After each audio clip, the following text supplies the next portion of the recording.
Uma palavra que não era só um insulto, era uma sentença, uma justificativa para tudo. Animal. Era assim que os senhores de Salvador, em 1835, se referiam aos homens e mulheres que mantinham a cidade funcionando. Eles acreditavam de verdade que aqueles corpos negros, aquelas mãos que forjavam ferro, que carregavam açúcar, que limpavam as casas de pedra, eram apenas bestas de carga, incapazes de pensar, de planejar, de sentir qualquer coisa além de medo e fome. Seja muito bem-vindo ao canal Além da Escravidão. Eu sou Bruno Henrique. Hoje eu vou te contar uma história sobre nosso povo e nosso passado. Fica comigo até o fim. Mas antes de continuarmos, se inscreva no canal, deixe seu like e me diga, nos comentários, de onde está falando. Eu adoro saber onde cada um de vocês vive. Prepare-se, porque a emoção começa agora. Mas e se eu te disser que o maior medo daquela elite não era a fúria de um animal, era a calma de um mestre, a disciplina silenciosa de um homem que, enquanto sorria para o patrão de noite ensinava seus irmãos a ler e escrever em uma língua que ninguém ali entendia. Uma língua de oração, de estratégia, de revolta. A madrugada de 25 de janeiro de 1835 em Salvador não cheirava só ao mar e ao melaço das fábricas de açúcar. Cheirava a pólvora, a suor frio e a uma verdade prestes a explodir. Enquanto a cidade dormia o sono pesado dos que se acham donos do mundo, cerca de 600 homens saíam das sombras. Eles não rugiam como feras, eles marchavam. E no centro deles, um ferreiro, um homem chamado nos documentos oficiais apenas como Bala, o animal que comanda os demais. Só que naquela noite, ele e seus homens iam devolver cada insulto, cada chicotada, cada vez que foram chamados de bicho. Eles iam mostrar, com uma ferocidade calculada e terrível, o verdadeiro monstro que havia sido criado naquela cidade. Era um calor do tipo que gruda na pele. Bruno, um calor baiano, úmido que fazia o suor escorrer pelas costas dos escravizados nas oficinas do Pelourinho e se misturar ao cheiro ácido do ferro em brasa, do couro e da madeira. Nesse inferno cotidiano, Bala era um artesão respeitado. Suas mãos calejadas e fortes não tremiam ao moldar uma ferradura ou consertar uma fechadura na oficina de seu senhor. Ele era aquele escravizado de confiança, o que sorria quando mandado, abaixava a cabeça quando repreendido e cujo trabalho eficiente mantinha uma pequena fortuna funcionando. De dia, ele era a obediência em pessoa, mas à noite, em Salvador, tinha outro dono.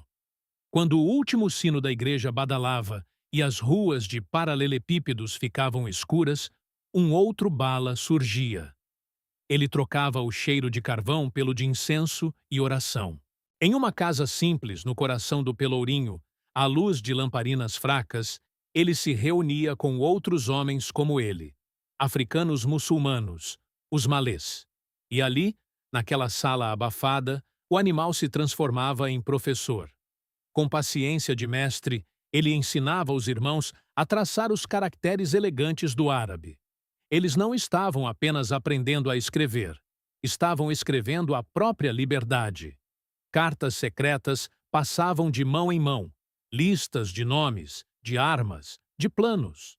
A inteligência que o sistema jurava que não existia estava ali, pulsante, organizada, perigosíssima. O conflito nasceu de um aperto no peito que Bala sentia todas as manhãs. Era a divisão que o rasgava por dentro. Sorrir para o homem que o chamava de coisa durante o dia, ouvir as piadas dos feitores sobre a ignorância dos pretos e saber no fundo da alma que ele e seus irmãos guardavam um conhecimento, uma fé e uma disciplina que aqueles senhores nem sonhavam. Atenção! Era um fio de arame farpado enrolado no coração. Um passo em falso, um olhar trocado na hora errada, uma carta descoberta, e a máscara de obediência cairia, e a palavra animal se tornaria então a desculpa perfeita para a tortura e a morte. O incidente que quebrou a frágil rotina não foi um único evento. Foi uma pressão que ficou insuportável. A polícia da regência nervosa, com qualquer sinal de organização negra, começou a farejar. Eles invadiram uma das casas de reunião. Não acharam armas. Acharam algo que para eles era ainda mais assustador: papéis. Papéis cobertos de riscos e rabiscos que nenhum deles conseguia decifrar. As cartas em árabe. Para as autoridades, aquilo era bruxaria. Era prova de que o bicho estava aprendendo truques perigosos. Começaram as prisões. Companheiros de bala, homens que dividiam o pão e a oração, foram arrastados para os calabouços.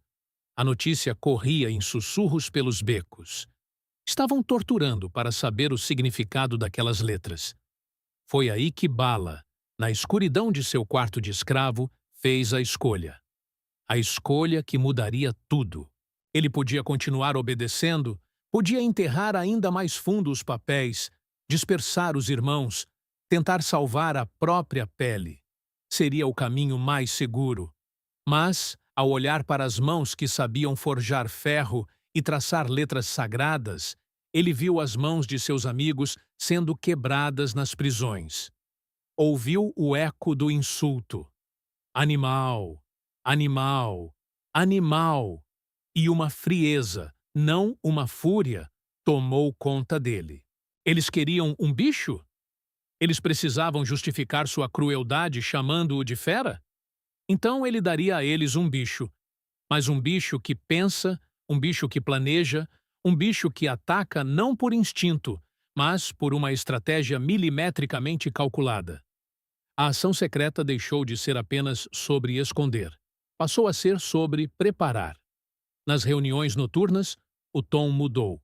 As lições de árabe continuavam, mas agora as palavras escritas eram nomes de ruas, postos de guarda, a localização da Casa da Pólvora. Bala, o ferreiro, começou a forjar e esconder. Não ferraduras, mas lâminas curtas, punhais. Cada arma era fabricada sob o som do martelo que, de dia, servia ao Senhor. A revolta não seria um ato de desespero, seria uma operação militar. E a data foi escolhida com um simbolismo cortante, a véspera da festa do padroeiro da cidade, 24 de janeiro.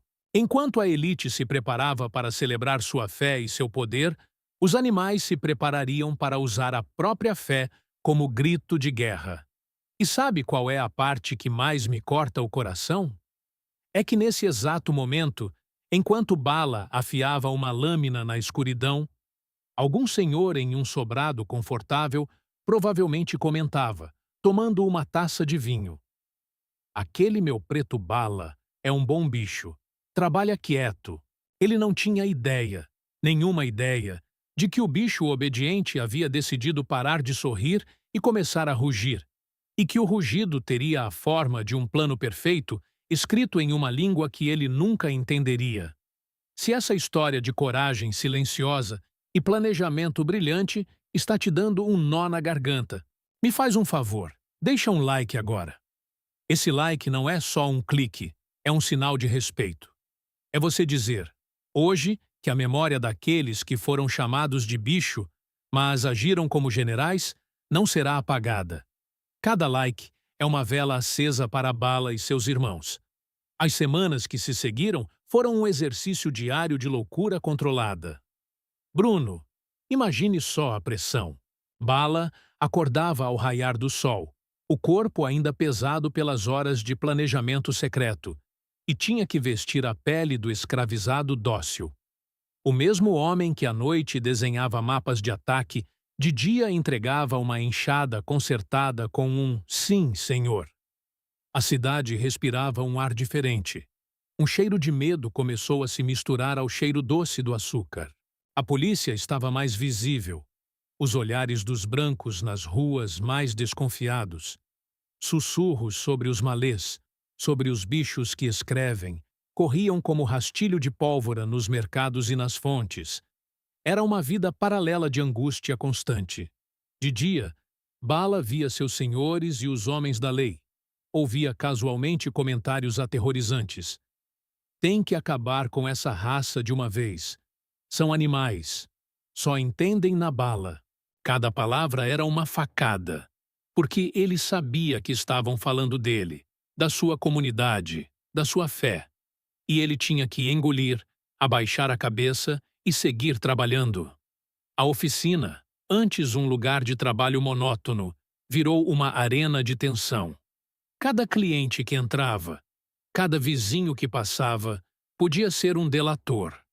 Um gesto errado, um cochicho ouvido, e tudo estaria perdido. As noites, por outro lado, eram de uma disciplina férrea. Nos terreiros escondidos, a atmosfera era de solenidade e urgência. Não era mais só fé, era tática. Bala e outros líderes dividiam os homens em grupos, ensaiavam sinais silenciosos, combinavam pontos de encontro. A tensão humana dentro da própria comunidade era um fio prestes a arrebentar. O medo da traição era um fantasma na sala. Quem garantia que aquele irmão libertado, pressionado pela polícia, não abriria a boca para salvar a própria pele? A confiança era absoluta, mas o risco era mortal. Bala olhava nos olhos de cada homem, tentando ler além do medo, buscando a firmeza daqueles que tinham tudo a perder e mesmo assim iam em frente. E então veio o quase, o momento em que o coração parou. Dias antes da data marcada, uma batida policial surpreendeu uma reunião menor em uma casa afastada. Não era o núcleo principal, mas homens importantes estavam lá. Bala só soube horas depois, quando um mensageiro ofegante e com os olhos arregalados de pavor chegou à sua porta secreta. A polícia levou todos, e pior, levou alguns papéis. Não os planos detalhados, mas listas de nomes, anotações soltas. O tempo congelou. Era o fim? Tudo descoberto antes mesmo de começar? A angústia daquela noite foi a pior de todas. Bala ficou acordado, ouvindo cada ruído na rua, esperando a tropa arrombar a porta a qualquer instante. Ele pensou nos companheiros presos sob tortura. Quanto tempo eles aguentariam? O plano todo meticuloso parecia desmoronar como um castelo de areia. A dúvida o consumia. Adiantar o ataque? Desistir? Esperar? Foi aí que a disciplina, a fé que eles cultivavam com tanto sacrifício, mostrou sua força. Eles decidiram esperar, acreditar na resistência dos irmãos e seguir. O risco de um deslize tinha sido máximo, mas o segredo milagrosamente ainda estava intacto. A cidade na superfície continuava sua vida. Os senhores ainda falavam em bichos como uma abstração, um perigo vago. Eles não tinham a menor noção de que a besta que tanto temiam não estava solta nas matas. Ela estava bem ali, no centro da cidade, disfarçada de obediência, contando os minutos para o rugido final. A madrugada de 25 de janeiro de 1835 não começou com um grito. Começou com um sussurro. Um sussurro que se repetiu em dezenas de cantos escuros de Salvador. Allahu Akbar. Deus é grande. Era o código final. Enquanto a elite, exausta das preparações para a festa do dia seguinte, dormia profundamente em seus sobrados. Portas começaram a se abrir silenciosamente. De casas simples, de porões, de oficinas, homens saíam. Não correndo, não em desordem. Eles saíam em fila, com uma determinação que gelava o sangue. Cerca de 600 homens, nas mãos, não foices ou pedaços de pau.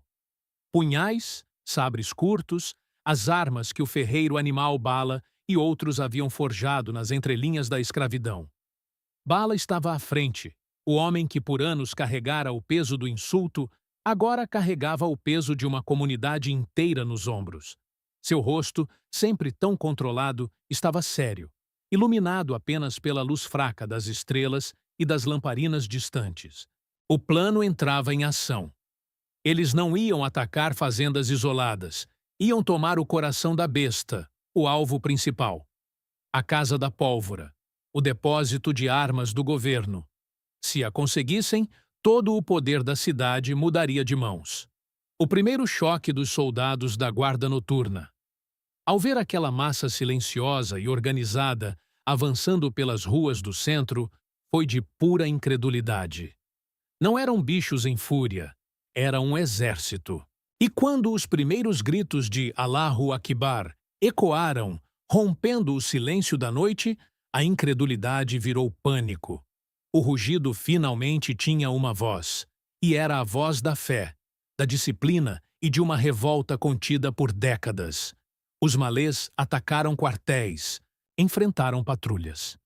A cidade, tão segura em sua hierarquia de horror, acordou para o som de tiros, de metal batendo contra metal, e dos gritos aterrorizados de senhores e sinhás às janelas, vendo o pesadelo se tornar real. O animal não estava mais preso na senzala. Estava na rua, na sua rua, marchando com uma coragem que parecia sobrenatural. Bala, no comando, era a encarnação daquela virada. Cada golpe desferido por seus homens não era apenas um ataque a um soldado. Era uma resposta a um chicote, a um insulto, a uma vida roubada.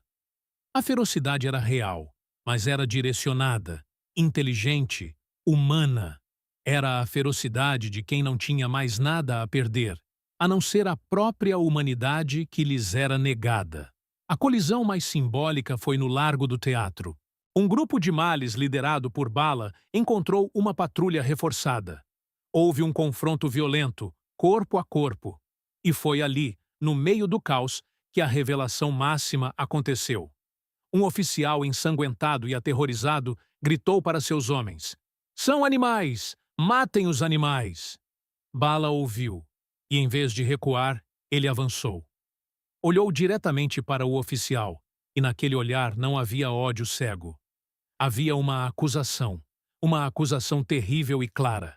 Era o olhar de quem diz: "Você nos chamou de bicho para poder nos tratar como tal.